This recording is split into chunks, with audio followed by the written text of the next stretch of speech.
Hello ladies and gentlemen, I'm excited to welcome you to the next chapter of the Strategic Play Masterclass, and here we are taking a look at the topic of open files. So as we can see in the diagram position, which highlights I think the whole topic pretty well. So this is an open file, the C file, which we have here. So open files are files where there are no pawns, which can therefore be controlled by heavy pieces pretty well. Mostly it's rooks, but obviously a queen can also control an open file, but rooks do so with even more power in most cases. First of all, I would like to highlight what are the key elements if you have an open file. So firstly, I think that the main benefit is that the rooks can infiltrate on the 7th or on the 8th rank. So especially on the 7th rank, as we can see, if both rooks would appear here, let's say black makes no moves at all. Let's say we can manage this, then we can see two rooks on the 7th rank are very powerful since they attack so many pieces. Like especially on the 7th rank, there are many pawns which can be captured, also pieces in many cases. And yeah, also on the 8th rank, now it's not possible to get it so well, but on the 8th rank they can help to build up an extremely dangerous attack on the opponent's king. If you could get one or even two rooks on the 8th rank, it could also be advantageous. Often, if you have an open file, you can also transform this advantage of the open file into a material advantage. So let's say you have the open file, you control everything pretty nicely, but there is not much else you can do from this file except for winning material. Then it makes sense to simply transform this advantage of the open file into a material advantage or into another advantage.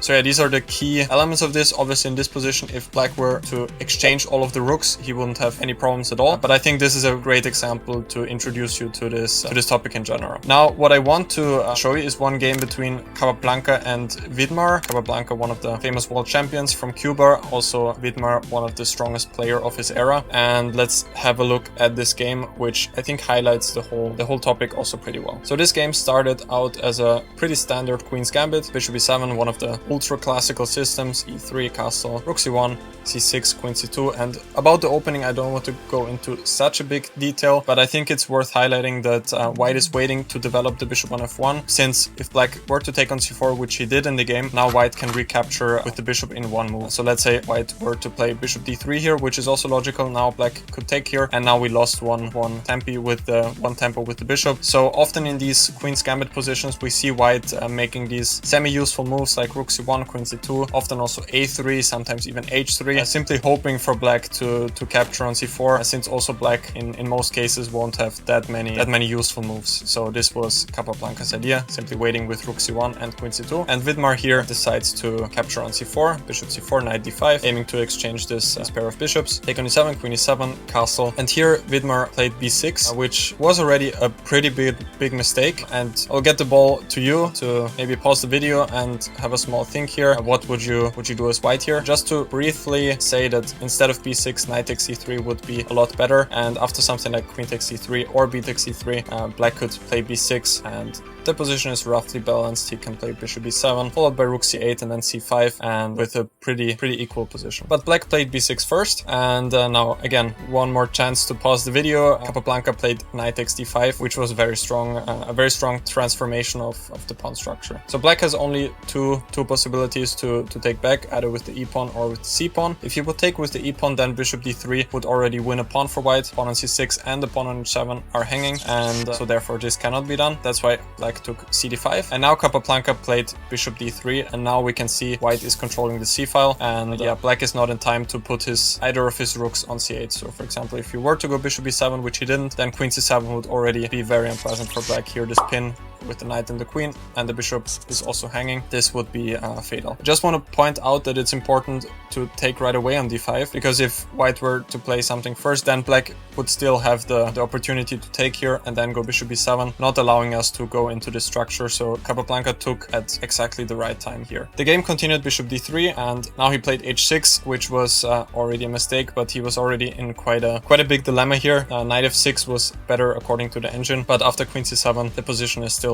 pretty hard. If black were to take here, now the other rook is coming to c1, also knight e5 is in the air, and the pawn on f7 is a huge target, so now we can again see this very powerful rook along the 7th rank. By the way, I forgot to mention that the computer here suggested bishop b5 is stronger, and only after a6 to go back to d3, which also makes some sense because now the pawn on b6 is a bit weaker, and whenever queen c7 comes, the knight can actually never move, even if the queen would be protected because the pawn on b6 is hanging. But yeah, it's kind of a smaller detail, but I think still worth pointing out this small difference, let's put it like this. Capablanca went bishop d3, h6, and now queen c7, so in this case the queen infiltrated, and now black cannot develop his pieces at all. The bishop is denied access of the b7 square, also cannot go to a6 because of our bishop on d3, and therefore yeah, black already had a pretty hard time here. He went queen b4 looking for some counterplay, but after a3 he cannot even take on b2 because here after rook b1, queen a3, bishop b5, the knight on d7 is hanging and bishop c6 is threatening, which will win the rook on a8, so therefore he went queen a4 here, and here another very nice decision by Capablanca, even supported by the engine, I might add. He simply went h3, just making luft for the king, and Capablanca really understood the position. There is no rush at all. Black actually has no active plan here simply, and with h3 it simply highlights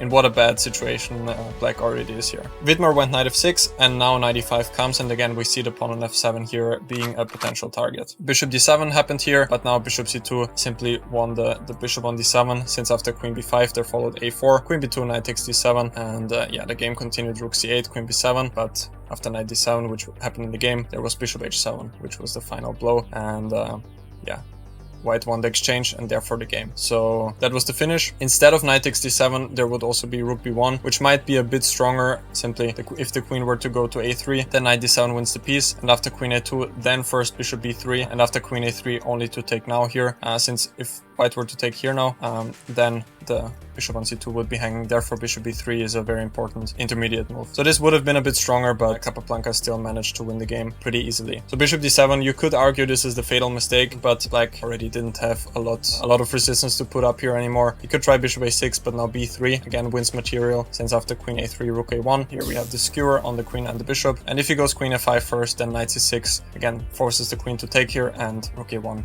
again wins the piece. He could also try queen e8 with the idea of queen d8 here, but some endgame like this, where the rook infiltrates on c7, bishop d7, and now bishop a6. Again, important not to allow any exchanges here on the c-file, and black is completely doomed. Rook c1 is following, and white can simply slowly enjoy his position, maybe gain some space on the king side, and black is simply in Zugzwang here basically. He doesn't have any active ideas here. So I think this was a nice introduction to the topic of open files. So remember that if you have an open file, try to find entry squares for your rooks, especially along the 7th rank and along the 8th rank, since there will be the most of your opponent's pieces which can be attacked. So yeah, thank you for watching. I hope you enjoyed this introduction. There will be other videos on this topic. In the meanwhile, you can follow me on my socials, Instagram, Twitter. Check out my website felixburger.com, and until then, see you on in the next video.